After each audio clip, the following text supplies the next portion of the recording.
الباقيات الصالحات تشتغل بها فهي عمارة لأوقاتك ومعقبات لا يخيب قائلهن. والباقيات الصالحات خير عند الله ثوابا وخير عند الله أملا وخير عند الله عقبى وزلفى. من أكثر من قول سبحان الله والحمد لله ولا إله إلا الله والله أكبر فقد فاز فوزا عظيما، فإن الذكر شأنه عظيم. قال صلى الله عليه وسلم: سبق المفردون.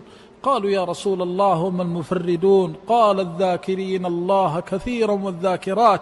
اللهم اعمر أوقاتنا بذكرك وشكرك والإنابة إليك، واجعل لنا من هذا الحديث أوفر حظ ونصيب.